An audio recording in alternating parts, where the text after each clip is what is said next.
Hi friends, வீட்ல வந்து நல்ல பழுத்த வாழைப்பழம் இருந்துச்சு அப்படின்னா, அத வந்து வேஸ்ட்டா தூக்கி போடாம, இந்த மாரி ஸ்நாக்ஸா செஞ்சு குடுத்து பாருங்க. எல்லாருமே வந்து நல்லா விரும்பி சாப்பிடுவாங்க. இதுக்கு நான் இன்னைக்கு எடுத்திருக்கிறது வந்து 2 வாழைப்பழம் எடுத்திருக்கேன். நேந்திரம் பழம் தான் எடுத்திருக்கேன். இத வந்து சின்ன சின்னதா கட் பண்ணி மிக்ஸி ஜார்ல சேர்த்துக்கிறேன். இது கூடவே 1 கைப்பிடி அளவு கற்கண்டு சேர்த்துக்கிறேன். ஆ இ இதுல வந்து சீனி, வெல்லம், கருப்பட்டி எது வேணாலும் சேர்த்துக்கலாம். எது இருக்கோ அத வந்து சேர்த்துக்கோங்க.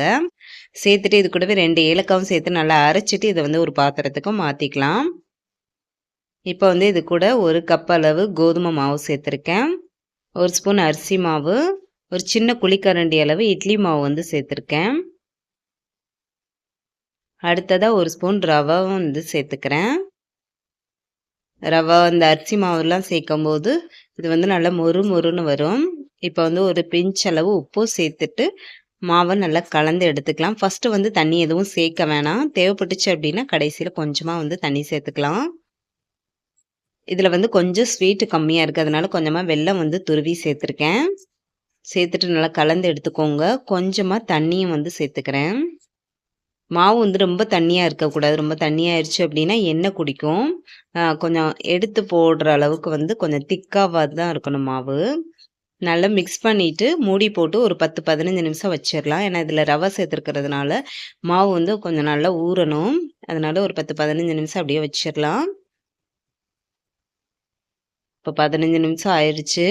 மாவ ஒரு டைம் வந்து நல்லா கலந்து விட்டுக்கோங்க. இதில வந்து சோடா உப்புலாம் எதுவுமே சேர்க்க வேணாம். இட்லி மாவு சேர்த்துருக்கிறதுனால.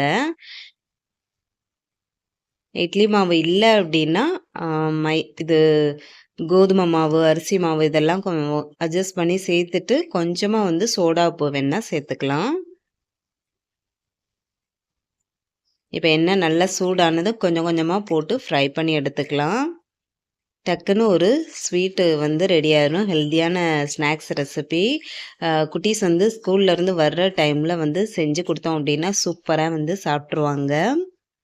ரொம்பவே டேஸ்ட்டு சூப்பரா இருக்கும். ரொம்ப பழுத்துருச்சு அப்டின்னா, அந்த பழத்த வந்து வேஸ்ட்டா தூக்கி போடாம இந்த மாரி செஞ்சு குடுத்து பாருங்க. செம்ம டேஸ்ட்டா இருக்கும். இந்த ஸ்நாக்ஸு நல்லா சாஃப்ட்டாவும், சூப்பரா இருக்கும் சாப்பிட்றதுக்கு. ரொம்ப ஹெல்தியான ரெசிபியும் கூட. இது மிச்சம் இருந்தா கூட மறுநாள் கூட வச்சு சாப்பிடலாம். கெட்டும் போகாது. டேஸ்ட்டும் ரொம்ப நல்லாயிருக்கும். கண்டிப்பா நீங்களும் செஞ்சு சாப்பிட்டு பார்த்துட்டு, எப்படி வந்துச்சு அப்படின்னு சொல்லிட்டு மறந்துடாம கமெண்ட்ல சொல்லுங்க. இந்த வீடியோ புடிச்சிருந்தா லைக் பண்ணிக்கோங்க. இதுவரை நம்ம சேனல சப்ஸ்கிரைப் பண்ணலன்னா மறக்காம சப்ஸ்கிரைப் பண்ணி சப்போர்ட்